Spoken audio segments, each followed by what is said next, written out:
request Mr. Aditya Bhartia, Principal Consultant, Data Security Council of India, DSCI, to join us on the dais.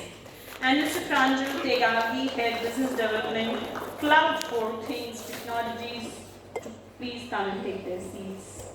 In the interest of time, I will not go into the introductions of the other panelists, but I'm sure you will enjoy the insights and take note of what we need to do to secure the meter and the associated infrastructure. Over to the moderator of the session, Mr. Sumesh Kumar. Thank you, Jyoti. Very good afternoon to everyone, and warm welcome to my panelists here. I think we have a very well-rounded, experienced panel, consisting of experts in this area. So I'm extremely happy to have those with me. So without, in the interest of time, I will not, waste too much time on, pleasantry. Just straight away into setting the context for this discussion. Just a brief introduction to the topic, to excite the panelists to come up with their comments.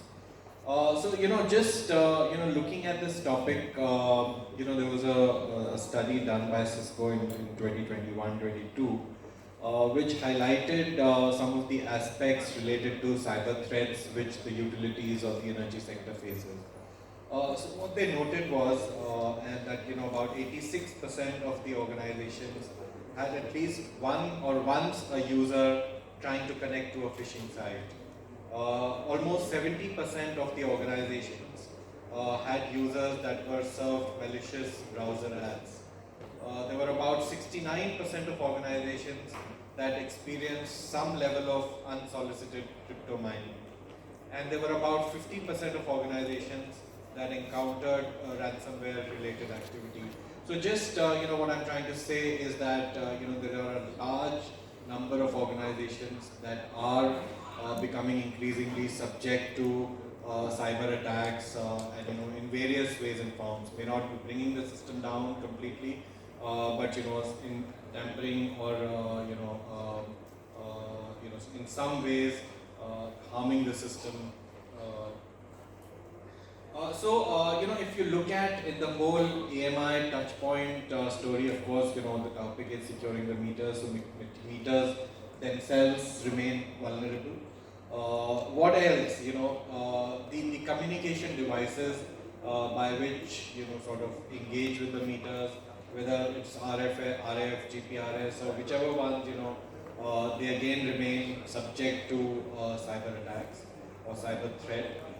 Then the cloud devices, a lot was mentioned about cloud, then data backup, recovery, etc. Again, they're subject to cyber attacks.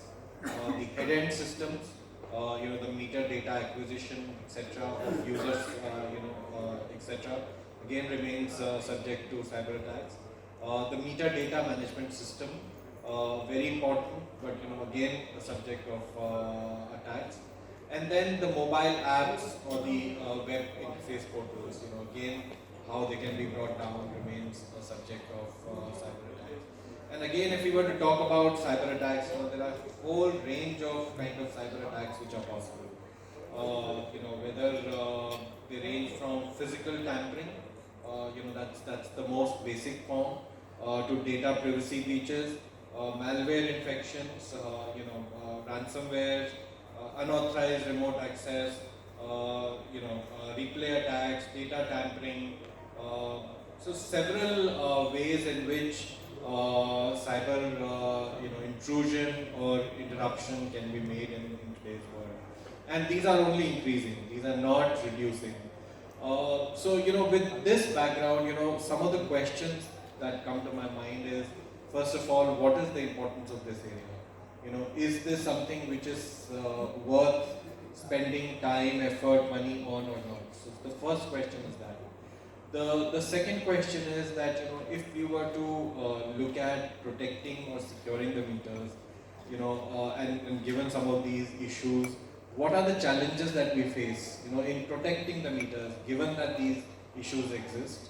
And the third question is, what can we do to sort of alleviate these concerns? What can we do to protect the meters and reduce the impact of some of these issues. So with these three questions in mind, I would like to throw the floor open and would welcome comments and views around these areas from the panelists. Probably we'll have one round, and if time permits, we can have another round of question and answer with the audience also, if possible. So I would like to start with Dr. Pawan Duggal, left, very experienced. Please, your comments. Thank you. If you are today dealing with smart meters, then there's a potential possibility that you could go to jail. You will say, what has smart meters got to do with going to jail? Well, the reason for this is that the government of India has now come up with the IT Directions 2022 in force. These have come into force on the 25th of June 2022. You say, why is that important? Well, let's develop a bit further. When you're dealing with a smart meter, effectively it's a computer within the meaning of Section 2 of the Information Technology Act 2000. Why? Because it's got memory functions, it's got data processing functions, it qualifies as a computer. Okay? No problem. Let's quickly realize India does not have a dedicated data, or shall I say, cyber security law in place. So people feel, oh, nothing to do with cyber security, that's fine. Well, 2013, we did have the National Cyber Security Policy, but that policy remained a paper tiger and we could not implement it. Okay? Come 2022, and the government comes up with these IT directions. In a nutshell, what they say, if they say there are any three incidents, a cyber incident, a cyber security incident, or a cyber security breach, that takes place on computers, computer systems, computer networks, computer resources, communication devices, you are mandated to report it within 6 hours of coming to know about it. Now you will say, I'm a smart meter holder. What kind of a breach can take place? Sorry. A tampering of a smart meter will constitute a cyber security breach. In any case, it will constitute a cyber incident. It can be done either by you, it can be done by someone else, it can be done artificially using artificial intelligence. Either way, the law is not bothered when it happens. The law is bothered once you come to know about it. Once you come to know about it, the law says, report within 6 hours. Where do we report? To the Indian National Nodal Agency on Cyber Security, being the Computer Emergency Response Team of India. What happens if I don't report? The law says nothing happens. Except after the end of 6 hours, the first minute that comes on, you commit an offense, punishable with imprisonment and fine. Okay? If the smart meter belongs to a company, then the company commits an offense. Okay? Who can be sent to jail? Company can't be sent to jail, so let's send the top management to jail. So that's the first fundamental scenario. If you are the individual owner or the registrant or the allottee of a smart meter, please realize you yourself get potentially exposed to legal liability. That's one. However, that's not the end of the story. The law wants you to put in place reasonable security practices and procedures. Now you will say, what is a reasonable security practices and procedures? Well, for that the government defined this under the Information Technology, Reasonable Security Practices and Procedures and Sensitive Personal Data or Information Rules 2011. Where in a nutshell they say, if you follow an ISO 27001, we will presume that you are compliant with reasonable security practices and procedures. Of course, if your smart meter is hacked into, the hacker is going to face a problem because hacking or a computer-related offense becomes covered as under an offense under the Information Technology Act. But effective yesterday, 1st of July 2024, landscape has changed dramatically. 3 new criminal laws have come into force, including the Bharatiya Sakya Adhiniyam and the Danda Sanhita, which effectively means that the Indian Penal Code is now dead and gone. It will now no longer be invoked. This new law is going to be invoked, and incidentally, this new penal code has got a massive coverage of electronic devices and communications as also electronic data. So don't be surprised if some case gets registered? Well, yesterday early morning, 12:10, 10 minutes after midnight, they registered the first case under this new law, somewhere in Madhya Pradesh, Bhopal. However, the chances of this new law to be potentially used as registering a case against an allotee or an owner of a smart meter cannot be ruled out. So let's not be in a state of coziness and complacency. Number 3, we also start realizing my smart meter is ultimately dealing with not normal data. It's going to deal with personal data. Because my smart meter is going to capture what's my consumption of my power or my services. Having said that, using that particular data, it can be used to identify me as an individual. Hence it qualifies as personal data. Effective 11th of August 2023, the Government of India has already passed and published in the official gazette the Digital Personal Data Protection Act 2023. It's not yet in place in the sense they have not enforced it because they're coming up with new rules and regulations, but some of these rules and regulations could be impacting you. And mind you, should there be a contravention of this new Digital Personal Data Protection Act, you get exposed to a new liability. What's this liability? The liability is no crime. You don't go to jail. However, your organization can actually be fined up to 250 crore rupees per contribution. This is now the new law. You say, is that the entry point? No. That's not the entry point.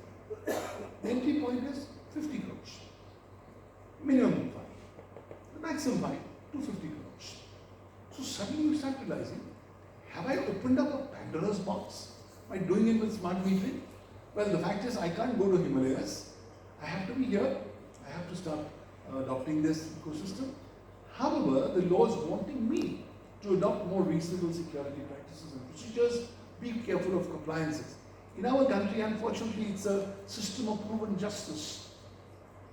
When there's a knock on your door, or you're trying to police, or a summons come from the court, they don't listen to what you say. They're concerned with what documents that you have.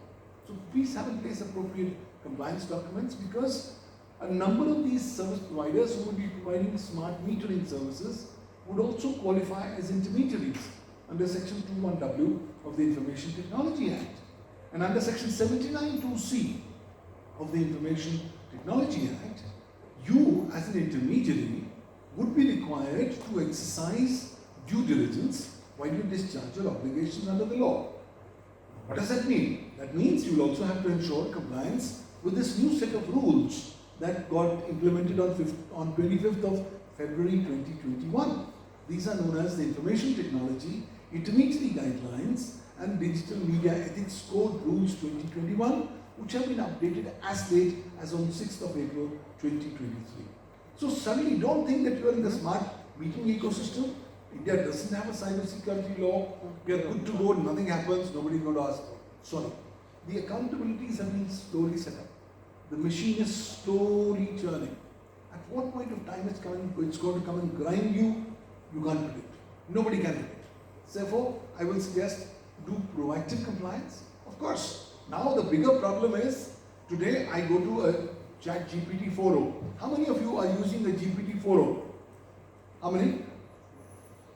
Very few hands, about say 10, 15, 20 hands. Good. Go to this particular AI program by OpenAI and try using some intelligent prompt command engineering. And I will be in a position to get a lot of innovative ways of how to tamper into the smart meter of another question. Well, initially if I ask a direct question, it's not going to give me the correct answer. But if I do it indirectly through prompt command engineering, lo and behold, it's going to tell me 10 different ways of how smart meters can be breached, their cybersecurity can be compromised. Now please realize, anybody in the ecosystem can do that. Somebody is not happy with you, he knows you have a smart meter, good, no problem. He doesn't touch your computer, he doesn't touch your data. He somehow targets your smart meter. So now with the new challenges thrown up by these emerging technologies like artificial intelligence, I think it's a Pandora's box opening up. What I can say is, I'm like in the Kurukshetra and I'm exposed to all sides. What am I saying? Hey guys, please put in place an appropriate Suraksha Kavach. Try to have your compliances in place. Because you don't know at which point of time you could potentially be exposed. Maybe there's a small breach on your meter, maybe the breach goes from your meter to the grid, maybe it causes bigger damage to the crown jewels of the country, maybe it is an issue that could impact the sovereignty, security, integrity of India, or even friendly relations with other nations, public order, or to prevent the incitement to the commission of any offense. So it's hard to predict. Let's not start enjoying our current complacency. We have to start working on. But yes, this is not the end of the journey. It's a journey in progress. I expect more due diligence parameters to be stipulated by the relevant ministries so that at least stakeholders can be in a reasonable state of comfort that so long as they have complied with the stipulated parameters, they're good too. But then again, cyber security is a constantly evolving paradigm. What was cyber secure yesterday is not cyber secure today. And what's cyber secure today will definitely not be cyber secure tomorrow. So therefore, we'll have to start inculcating a culture of cyber resilience. The government has not yet come up with anything in that regard. But cyber resilience in the context of smart metering ecosystem could be a good way as we go forward. The idea is not to panic. The idea is not to be complacent. The idea is just to be mindful of what the landscape already has, the laws, the rules and regulations that are applicable, and then ensure compliance. And by the way, if you think you are in smart metering and the Information Technology Act does not apply to you, really think again. The smart meter is getting fully covered under Section 2 of the IT Act. The data therein is getting covered under the various provisions. So it's not just the IT Act, it will be the DPDP Act, it will be the IT Directions 2022, and it will also be the IT Rules 2021, which are your initial starting points, read with the IT Rules 2011.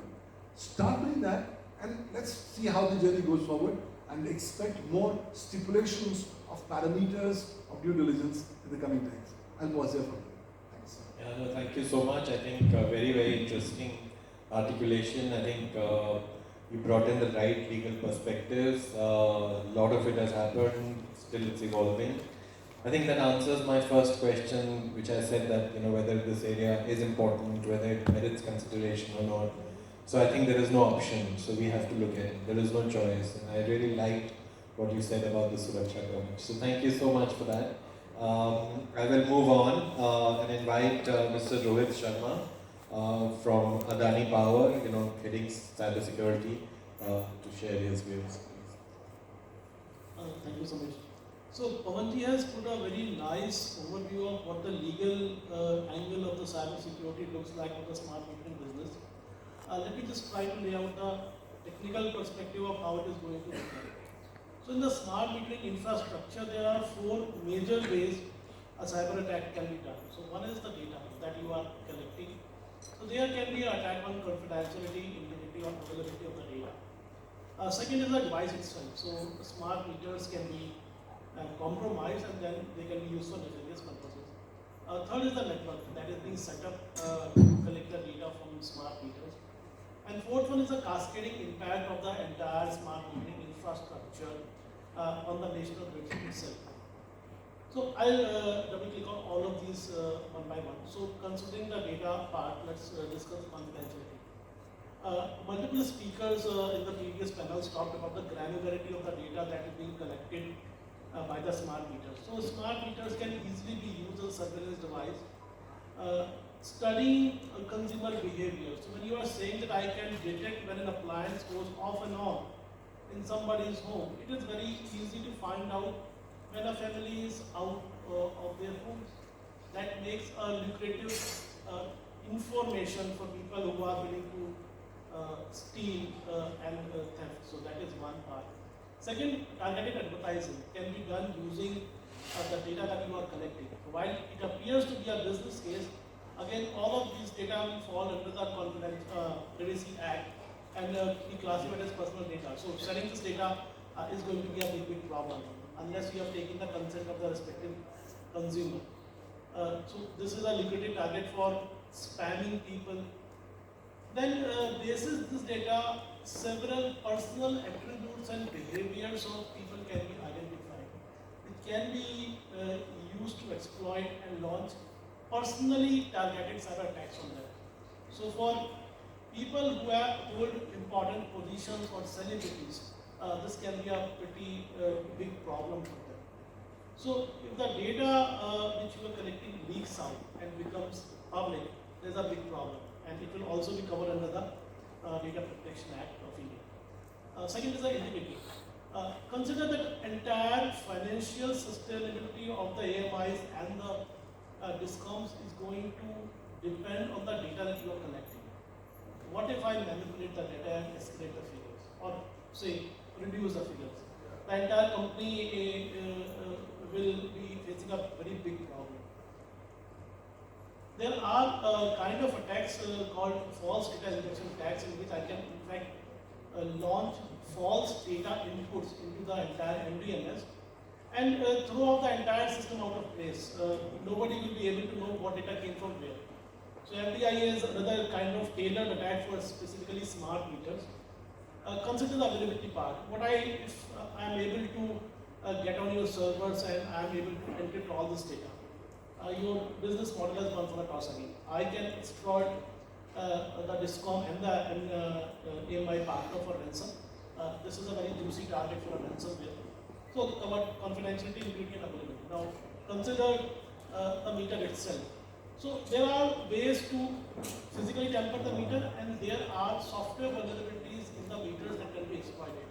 So while we are building millions of meters, there are going to be vulnerabilities in even the best written software. So slowly and gradually these will be coming to surface, and since a meter is a very valuable equipment in terms of its financial value, these vulnerabilities are going to be exploited in the wild. So if I get to control a smart meter, I can reduce a daily bill of a consumer. And since there are going to be millions of them, this provides me exceedingly high computing capacity to launch a denial of service attack. There was a similar kind of attacks done multiple times in the history when simple devices such as wireless routers and even in fact access points are used to launch denial of service attacks. Having 250 million devices at somebody's control can be used to launch a global cyber attack. Then consider what can happen if I compromise a network. Then again, it provides me a target to do unauthorized communication over the entire country if I am able to compromise the meter network. And finally, coming to the cascading impact. So, smart meters have opened up 1 million gateways into the national power grid. Earlier, the power grid was isolated from end consumers. We were only distributors receiving electricity. Now, this opens up a communication channel which can be exploited, and there is a door inside every home into the power grid. What if I can launch a load oscillation attack? So, load oscillation attack is kind of a attack in which you can flip meters on and off, and then can launch an oscillation surge into the national grid itself.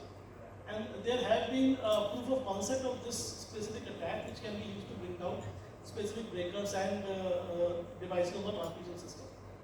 And finally, the blackout that can be done. So there was a accident that happened in UP sometime, which resulted in some 1,000 smart meters going off because of a unauthorized command, but that can also be utilized to actually switch off a lot of smart meters and turn off lights inside lakhs of homes in a single click. So the attack surface has exponentially increased and it is going to be a major threat for the entire power sector of India, and we are not able to secure this properly. So this is going to be a very big concern for the entire smart metering industry, my thought. Thank you, Mr. Sharma. Indeed, this is going to be a big problem and it has to be addressed. I think the importance or the attention paid to this is not commensurate with its importance. I think it's really important, and thank you for sharing all the technical aspects related to the smart metering and the possibility of cyber attacks and tampering. Let me move on to Mr. Aditya Bhatia. from Data Security Council of India to share his views. So I think what Rohit and Dr. Pavan have already covered to some extent. I'll try to expand the remit a bit, right? So from a technical standpoint, how smart meters can be compromised, I think they've covered it all. But at the end of the day, if we step back a bit, right? So smart meters are of pivotal importance when we are actually, and I'm pretty sure that this has been debated at length when we're talking about our energy transition journey, right? So automatically, preserving this particular important resource becomes of utmost importance, right? So I look at it from two standpoints. The regulatory standpoint, although Dr. Pavan has covered, in quite eloquent fashion, but I'll try to look outside of India as well. Because when it comes to proactive approach, European Union typically, leads the way, right? And they have been leading the way in smart meters, smart grid infrastructure as well. Because if you look at ESMIG, which is an association of smart metering companies there, so they have been very actively advocating, security specifications and standardization for smart meters. So I think that is where, because I'm just now moving towards the solutioning part now, right? So ESMIG has been very proactively working on that. In 2019, European Union, Dr. Pavan talked about resilience. So they came up with their Cybersecurity Act in 2019, got enforced. And that Cybersecurity Act explicitly talks about standardization and testing, security testing of smart meters. This is one. Recently, the Cyber Resilience Act has also come into force or is about to come. So in 2022, European Union proposed that. And again, smart meter and smart grid figured prominently in that particular legislation. So the point which I'm trying to drive home is that European Union has paved the way, whether it is the GDPR when it comes to personal data protection. So the preceding speakers talked about the kind of sensitive personal data which is churned out by the smart meters, right? Of course, if you look at the near real-time energy consumption data, right, which can uniquely identify and the deep analytics, which is associated with that, and the kind of inferences that we can draw with respect to the consumer behavior, with respect to the consumer patterns, the usage, right, and also the fact that smart meters being connected with the what we call as the building automation systems. So the cascading effect which Rohit was talking about. So, and also from a network standpoint, right? So anybody, and it has been suitably, and what should I say, very conclusively demonstrated. So anybody with having those ability of network sniffing, right, and having that equipment, they can actually breach into the smart meters, right? So these network level attacks are something that we might need to focus on, right? And now coming from an Indian standpoint, so the DPDPA obviously is data subject centric law, as in the rights and the freedoms of the individual or the data subject are of paramount importance, right? So everything has been constructed and drafted in consideration of this particular fact. So if a person's location, if a person's device information, and of course the energy consumptions and all such related information can be tapped, or if it can be inferred, and if it can be tampered with, the harms, the kind of harms it can bring to the individual as per the DPDPA. So those need to be paid importance. Those need to pay attention, absolute significant attention. So this is from a regulatory standpoint, which EU has been doing, and India, of course, has been kind of following the lead. But the enormity of the task is, I think, well established by what Dr. Pavan also said. Second is, from a privacy technology standpoint, I would like to comment a bit, because we as Data Security Council of India, we have a center of excellence with the government, and that center of excellence is solely focused on scalable privacy technology solutions. So not just the privacy part, the security part as well, but since we are talking about the personal data. So a lot of security, the privacy engineers and innovators are actively working as we speak on privacy solutions and specifically for smart meters. If you talk about differential privacy, if you talk about zero knowledge proofs, if you talk about homomorphic encryptions, so these are real innovations that are going on as we speak. And these privacy technology or privacy enhancing technologies, as we call it, they have been playing a prominent role and again, going back to my experience of working with the government and also in the power sector, we have been working with Ministry of Power very closely. And the point of supply chain attacks, right? The point of securing the hardware or securing the entire value chain, supply chain of the power sector, that becomes exceedingly crucial in this endeavor of protecting the personal data which is being churned out by the smart meters. Right, so these are two very, very important aspects. One is the assurance which you give to the end customer. So, of course, the compliance plays a very important role. And second is the privacy technology development. I think we, as the Indian fraternity, we tend to become very compliance oriented, which is important, as Dr. Pavan has said. But I think it's important to invest sufficient energies in developing that technology, in developing those capabilities. Right, so from a solutioning standpoint, this is what I wanted to talk about. Thank you so much, Aditya. Particularly on sharing the EU examples, I think what India is also doing is sort of mirroring what is there. So, and we'll see more and more of that, and we should see. I think Indian, as Dr. Dugal had also said, we need to see many more legislations either coming into force or actually being enforced. So thank you so much for that. Now I'll move to Mr. Pranjal Tyagi, last but not the least of the panelists, and please share your comments. And since you head business development at Cloud for Things, some more perspective outside of the meter also. Thank you so much. Yeah, like as you mentioned, I come from the business point of the industry. So I would like to add a few points over and above what the panel has already talked about. They have mostly covered about the legal and the technical aspect of it. I would like to cover some of my experience, what I have seen from the field. So there are 2 points on the field part of it. One is, as the time goes on, if there is a lot of demand from the manufacturing in the smart meter requirement by the MISP. So now, since all of the industry has moved to the DLMS protocol, which is a very secure protocol as of now and in terms of the world, there is one part of it that we should try to focus on, which I have seen some leakages in. That there is a key DLMS key that has been embedded into the meter by the meter manufacturer, based on the instruction of the AMISP or the cloud operator or the HCS operator, and that key plays a significant role in the encryption part of the meter, which is very much important on the security part of it. Now there is a demand and surge of smart meter production, and every manufacturer is trying to cope up with by producing millions of meters every year, and they have a lot of pending work orders.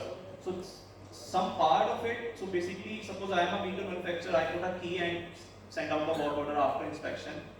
My entire team or the part of team is exposed to that key, and it goes out in the field and the meter continually operates on it. So the utility or the system integrator or the MISP should have a password rotation or the key rotation scheme on their system, so that the key can be moderated and can be monitored over a time. What happens is this key goes on, and you can see meters after sizable time that the meters run the same key. So that gives a leverage opportunity for any person who is aware of that. So password rotation is something that every software should have that has been deployed in the industry. Second part of the industry, so now we are all focusing and talking about the primary sector that has been led by the utilities and the MISP. There is still a part of the population who lives in the flat and high rises, and those are covered under multi-point scheme of the government in certain states. So in some part of the country, there are lakhs of meters that has been employed, and there are good quality of residents who are living in. So those meters should also be looked upon from the security part of it, since these meters are not DLMS compliant or as per the industry standards. So entire metering industry and the residents should basically focus on a single protocol and on a single interface that the Ministry of Power and the this policy guideline has come upon. Now there are two future challenges that I personally should be worried about and the industry should be worried about in the cybersecurity is from the AI and the quantum computing. Now we are talking about 128 AES encryption, and we are very much secure about the security and encryption of meter. But with the AI leading the cybersecurity scale, so our current process of analyzing the security and providing counter measure is based on the learnings or from the manual learnings or the manual interpretation. We should shift it to the AI level so that the AI could detect and analyze the patterns to develop counter effective measures towards the potential AI effect. And similar is the case of quantum computing, where basically since once quantum computing become affordable by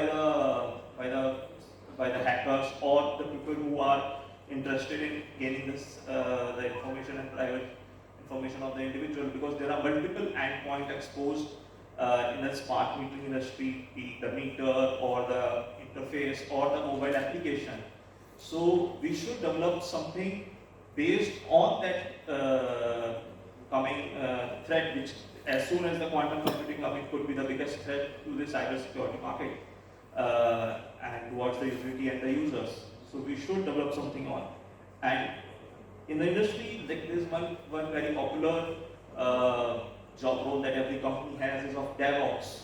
I personally think that the people and the industry should have DevSecOps developed. So basically the person who is basically securing the system and upgrading the system as soon as the development comes upon, and the security part of it should be part of the development part of the software for the industry.